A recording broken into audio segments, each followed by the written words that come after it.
O dogma das duas naturezas de Cristo. Jesus Cristo, verdadeiro homem, verdadeiro Deus, sendo a partir desse entendimento que proclamamos o Theotokos, Maria, Mãe de Deus. Após ver inúmeras vezes em círculos protestantes a heresia nestoriana ser ensinada, talvez eles nem saibam que negar a Mãe de Deus seja uma heresia. Se você deseja aprender o que é, e como se desenvolveu a doutrina da natureza humana de Jesus Cristo, o Verbo encarnado e o título Mãe de Deus, peço que assista ou leia esse texto e mais dois que irei publicar. Através de uma pergunta ontem, percebi que há uma deficiência no entendimento da doutrina do Cristo nos tempos e nas naturezas. O futuro dogmático pertencia a uma teologia da pré-existência, de kenosis e da exaltação que, com base em passagens como Filipenses 2,6-11, estava em uma posição para afirmar a união hipostática do divino e do humano em Cristo, bem como uma distinção permanente entre o divino e o humano também após a encarnação.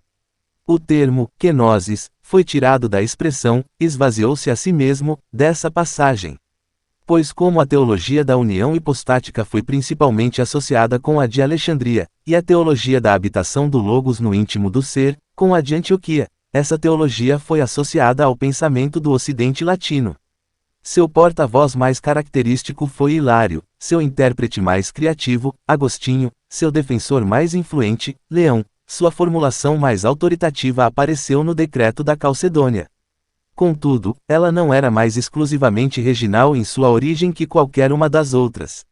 Do ponto de vista das outras, em especial da teologia da união hipostática, ela alcança sua clareza conceitual e sua simplicidade evangélica ao ignorar questões mais profundas da exegese bíblica, bem como da especulação cristológica, mas essa mesma qualidade era sua força como uma fórmula conciliatória unindo os adeptos de teorias antagônicas e como uma base para o desenvolvimento contínuo. Essa cristologia, como o título, pré-existente, kenosis é exaltação, indica, teve seu ponto de partida não só da relação entre as naturezas, mas também da relação entre os estados, não só do ser de Cristo como Deus e homem, mas também da história dele. Hilário, ao identificar esses três estados na história da pessoa de Cristo, falou de seu ser só divino antes da encarnação, ante hominem Deus, tanto divino e humano em sua kenosis, homo et Deus, e ainda completamente homem e completamente Deus em sua exaltação, pós hominem et Deus totus homo totus Deus, Hilário de Poitiers sobre a Trindade 9,6. Esses estados precisavam ser claramente distinguidos. Pois, uma coisa é ele ser Deus antes de ser homem e Deus, ser perfeitamente homem e perfeitamente Deus. Assim, não confunda os tempos e as naturezas do mistério da dispensação, pois, de acordo com os atributos de suas naturezas distintas, ele tem de falar de si mesmo em relação ao mistério de sua humanidade de uma maneira antes de seu nascimento e de outra enquanto estava já para morrer e, ainda de outra, como eterno.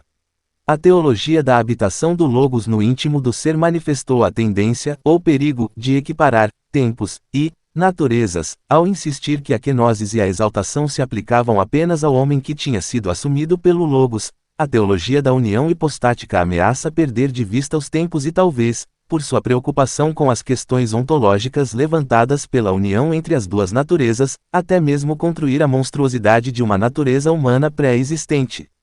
Mas essa era uma teologia em que tanto os tempos quanto as naturezas pertenciam ao mistério da dispensação, e ambos tinham recebido seu tributo. A relação entre as duas naturezas não podia ser especificada sem dar atenção aos três tempos. As predições bíblicas tinham de ser escolhidas não só com base na distinção entre as duas naturezas, como a teologia da habitação do Logos no íntimo do ser enfatizava, com base na distinção das duas naturezas, mas também como base na história de uma pessoa, Jesus Cristo, em sua pré-existência, kenosis e exaltação. Essa teologia, ao tentar por isso de ambas as maneiras, ligou uma doutrina estática de duas naturezas com uma soteriologia dinâmica. Grimeyer, 1963, p. 467. Sua soteriologia subjacente exigia que Cristo, como Salvador, fosse tanto divino quanto humano para que pudesse efetuar a mudança entre ele mesmo e o pecador pelo qual assumiu os pecados do mundo e o pecador se tornou santo. A kenosis de Cristo estabelece uma nova aliança entre Deus e o homem. Ambrósio de Milão, exposição de Salmos 118, 14,46.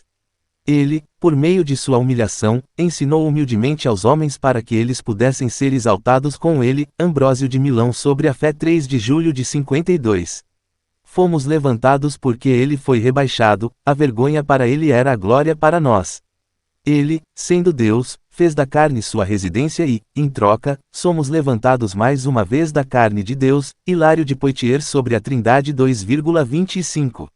A cruz de Cristo era o mistério da salvação por meio do qual o poder de Deus alcançou seu propósito redentor e também foi um exemplo por intermédio do qual os homens foram estimulados à humildade. Leão Magno Sermões 72,1.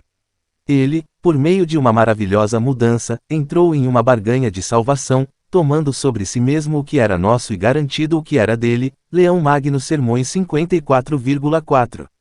A maioria das metáforas de expiação transmitidas pela tradição também aparecia em sua teologia, com frequência em combinação, como umas palavras de Agostinho sobre sua mãe. Ela sabia que, no altar, o santo sacrifício foi dispensado a pagamento da escrita que existia contra nós, e esse inimigo vencido que, quando ele reformulou nossas ofensas e pesquisou alguma coisa para levantar contra nós, não conseguiu encontrar nada nele, naquele em quem conquistamos. Agostinho Confissões 9. 13,36. Em declarações como essa, a relação entre a imitação da humanidade de Cristo, o sacrifício do sangue de Cristo, a vitória dele sobre os inimigos da humanidade, o resgate pago a Deus ou ao demônio e as outras várias formas de descrever a realização da salvação não foram trabalhadas com muita precisão. No entanto, ficou claro que se entendia que cada um exigia uma cristologia de pré-existência, de kenosis e de exaltação, uma cristologia de duas naturezas em uma pessoa.